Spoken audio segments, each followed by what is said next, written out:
Picture this. You wake up today and get ready for work. You have breakfast with your kids and kiss your partner. You hear a knock on the door, and instead of your neighbor returning the tools they borrowed, it's a group of people in power ready for violence. You have committed no crime. You have done nothing wrong. Perhaps your heritage is not the majority. Perhaps your religion is not common. Perhaps you spoke a truth the world was not ready to hear. You live in a world where being yourself or not falling in line will not be tolerated. You are not safe, and your family isn't safe. What do you do? What would you do if staying in your country meant death to you or your family? What would you do if you were no longer safe? This is called persecution. The answer to that is humanitarian protection. Well, humanitarian protection has a couple of categories. Asylum law is one.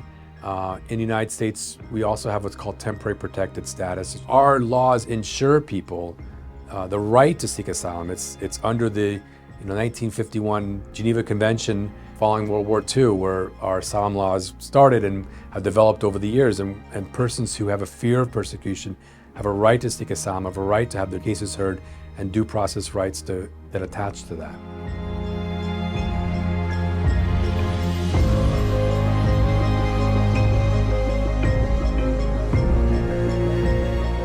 Because those that come into the country have no support networks, there is no safety net. When someone comes here, oftentimes they don't have family, they don't have friends to be able to help them, and many times they are at danger for being exploited. And so when they come to Freedom House Detroit, we alleviate some of that.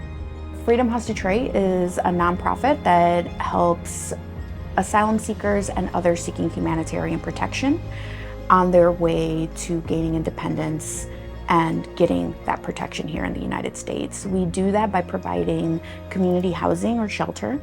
We provide case management, legal aid, therapeutic services. Because many of our clients are survivors of torture, that's a big piece of our programming, as well as employment and housing search assistance.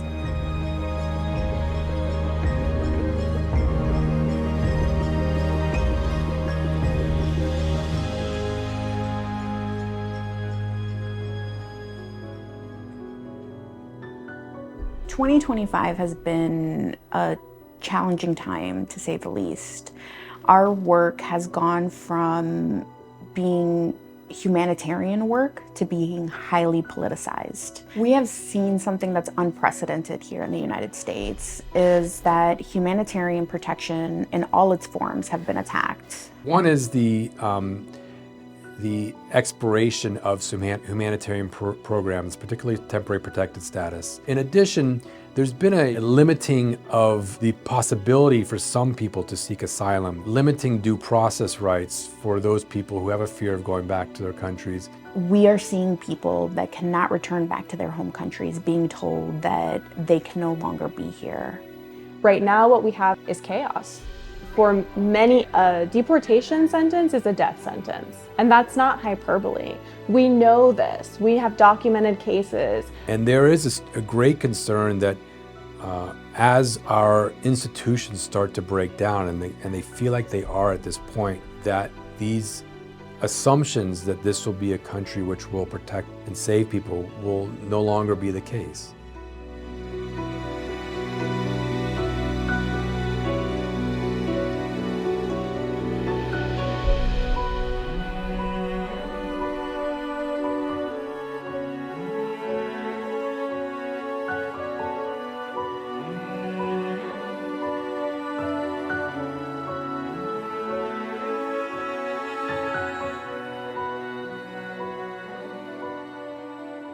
Freedom House was built on a legacy of people who believed in humanity.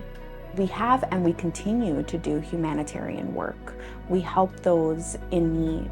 I think Freedom House is strong because we continue to understand that we need to be there for people no matter what the challenge is. We have a responsibility just as global citizens to take care of each other. We are a beacon of hope for refugees, but we're also the country that leads the acceptance of humanitarian relief.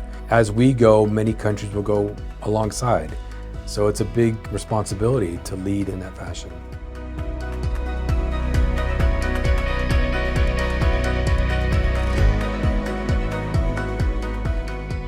Some of our funding has already been taken away, as well as much of our other federal funding sources are currently being scrutinized.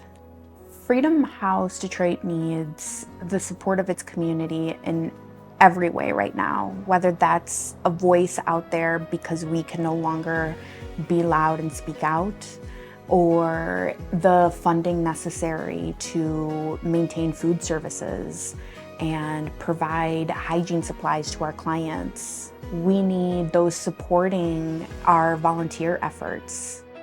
This is a moment that reminds us that we have to keep fighting.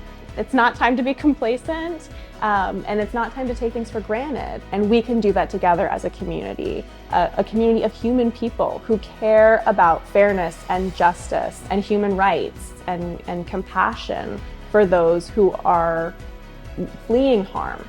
This is a way to bring us together. Just like the spirit that lives inside of Freedom House and that lives inside of our clients and staff, we see that same spirit in our community. Our community has yet to let us down.